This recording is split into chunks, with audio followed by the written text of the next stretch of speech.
Olá, amigos ortodontistas, sejam bem-vindos ao nosso quinto episódio dos Sábados da Reciclagem. Vou mostrar o tratamento de uma maloclusão assimétrica causada por um crescimento maior da mandíbula de um lado do que do outro, justamente o oposto do episódio passado, onde eu mostrei o tratamento de uma classe 2 subdivisão decorrente de uma assimetria mandibular causada pelo menor crescimento da mandíbula de um lado do que do outro.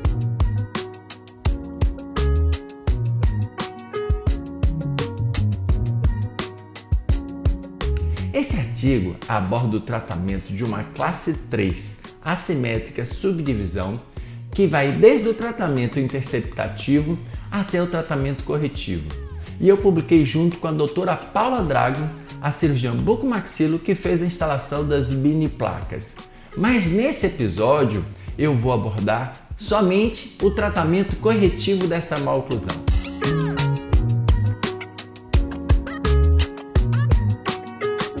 Na análise facial deste paciente, uma vista lateral, percebemos pouca convexidade facial, com uma boa linha de queixo-pescoço, uma deficiência da projeção da região zigomática, típico de um paciente padrão 3 facial.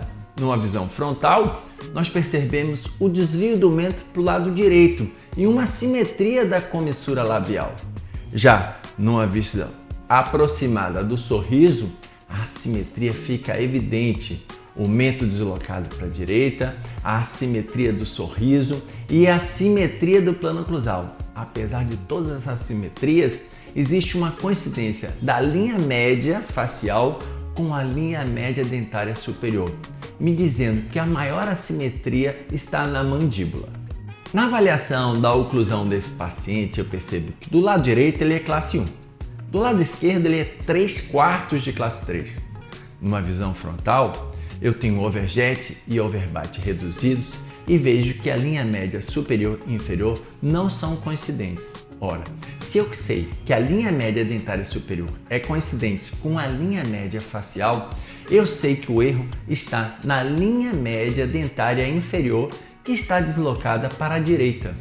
Isso causado por um crescimento maior da mandíbula do lado esquerdo, caracterizando uma classe 3 subdivisão esquerda. Na avaliação da radiografia desse paciente, e é importante salientar que tanto a panorâmica quanto a teleradiografia foram feitas a partir de uma tomografia de face completa. Nessa avaliação da panorâmica, observamos uma assimetria das estruturas da mandíbula, de côndilo, ramo e corpo dela, caracterizando uma assimetria mandibular, presença de todos os dentes, e esse paciente não apresentava nenhuma patologia nos côndilos que significasse o motivo dessa assimetria.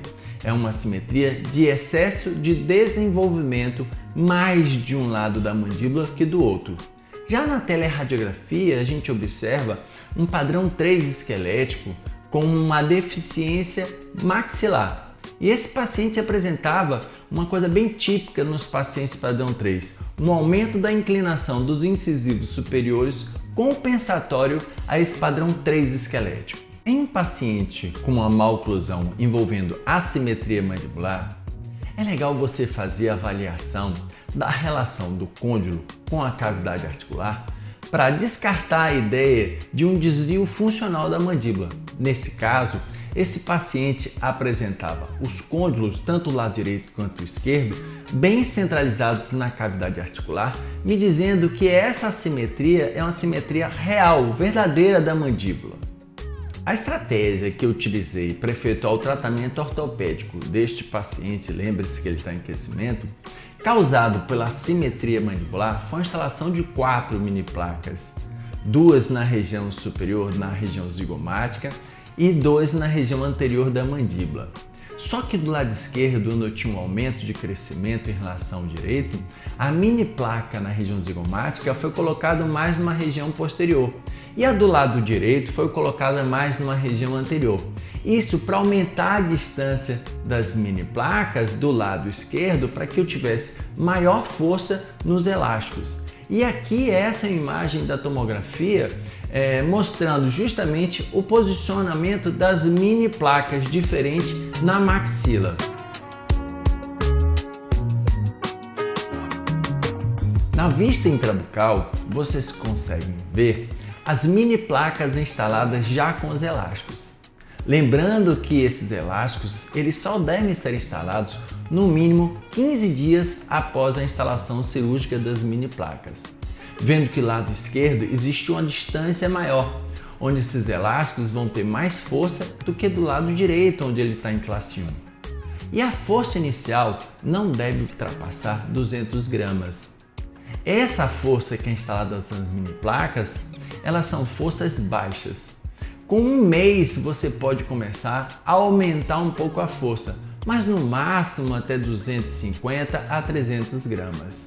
E este é um tratamento que tem um objetivo ortopédico e não ortodôntico. Esses elásticos eles tendem a controlar o crescimento da mandíbula. Mas isso não impede que você faça o tratamento ortodôntico com os brackets. Então eu efetuo uma contenção ou um redirecionamento da mandíbula através dos elásticos nas mini placas e vou instalando meu aparelho para efetuar o alinhamento e nivelamento das arcadas. Aqui já numa fase mais adiantada da mecânica ortodôntica, vejam que os arcos estão alinhados e nivelados e eu diminuí a relação de classe 3 do lado esquerdo. Lembrando que essa correção sagital ela é feita exclusivamente com os elásticos intermaxilares apoiados nas mini placas. Esses elásticos eles não são apoiados no arco ortodôntico. Isso inibe o efeito de compensação dentária.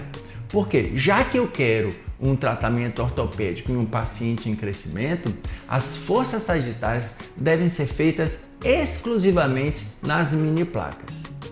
Aqui já numa fase mais adiantada da mecânica, numa fase de finalização, utilizando elásticos de intercuspidação, você já pode ver a melhora da relação sagital dos arcos, também a melhora da relação vertical dos arcos, com um bom overjet ou overbite.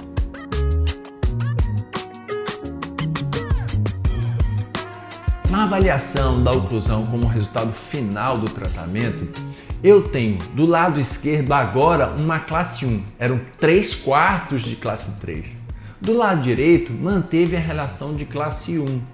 E na visão frontal eu tenho coincidência das linhas médias dentária superior com inferior e um bom overjet overbite. Na análise facial do paciente, em uma visão lateral, eu percebo que a convexidade facial do paciente melhorou. Houve um avanço suave do terço médio da face. Numa vista frontal, eu já vejo que não há mais assimetria do mento em relação à linha média facial. E no sorriso eu percebo que existe uma simetria do plano closal em relação ao plano bipupilar, me dizendo que eu tive um bom resultado do tratamento ortopédico neste paciente. Neste paciente foi feita a tomografia de face completa final, onde foi obtida tanto a panorâmica quanto a teleradiografia em norma lateral. Na panorâmica nós podemos observar normalidade de todas as estruturas e um bom paralelismo das raízes. Na teleradiografia a gente consegue observar uma melhora de um padrão 3 esquelético suave, mas ainda continua com uma inclinação dos incisivos superiores um pouquinho aumentada. Na sobreposição dos traçados, eu percebo que eu tive um excelente resultado ortopédico, com um grande avanço do ponto A para frente em relação ao ponto B, o que não é característica do padrão 3 de crescimento. Então esse foi um efeito ortopédico induzido pela utilização das mini placas. E nos incisivos eu tive um suave aumento da inclinação desses dentes dos incisivos superiores e inferiores. Tivemos um excelente resultado ortopédico com essa estratégia de tratamento. Como eu falei nos episódios anteriores, o ideal é que nas más oclusões envolvendo assimetria, você faça a avaliação da posição dos côndilos em relação à cavidade articular, para descartar a ideia de uma adaptação funcional. Então esse paciente, ao final do tratamento, você percebe que mesmo com aquela mecânica de elástico com o vetor 3, eu tenho saúde dos côndilos e tenho os côndilos bem posicionados na cavidade articular, Lembrando que as forças que são colocadas de forma sagital, elas não são inseridas no arco ortodôntico, para que eu iniba o efeito de compensação dentária. Ela é instalada nas mini placas para que eu tenha um efeito ortopédico verdadeiro. Quando eu faço a avaliação da tomografia 3D do protocolo Compass inicial e final, eu observo que o paciente era muito assimétrico. Ele tinha muita assimetria do plano cruzal, tinha um desvio do mento para o lado esquerdo de 4,66 mm. E ao final desse tratamento, eu observo que o paciente apresenta uma simetria do plano cruzal e o mento agora está desviado 0,22 em relação à linha média esquelética. Então eu obtive um bom controle da assimetria. Então o meu tratamento ortopédico foi extremamente eficiente, porque a gente sabe que o paciente padrão 3 em crescimento, a tendência é que ele piore muito a assimetria. O crescimento normalmente não é um fator favorável no paciente padrão 3, mas com a utilização das mini placas eu consegui controlar essa assimetria, tive um excelente efeito ortopédico. Em relação às considerações finais, o correto diagnóstico é fundamental para que você tenha sucesso no tratamento de más oclusões envolvendo algum tipo de assimetria. Identificando o local da assimetria, se é na maxila ou na mandíbula, e a natureza dessa assimetria, se é dental alveolar ou esquelética, para que você possa selecionar a melhor estratégia de tratamento. Nos casos de classe 3 subdivisão, envolvendo assimetria mandibular, a utilização de mini placas se mostrou extremamente eficiente para normalizar o crescimento da mandíbula e tem boa aceitação pelos pacientes. Espero que vocês tenham gostado desse episódio. Leiam esse artigo na íntegra acessando o portal da Dental Go, da Dental Press. Se vocês gostaram desse episódio, dê o like, compartilhe com seus colegas. Até o próximo sábado da reciclagem. Um grande abraço!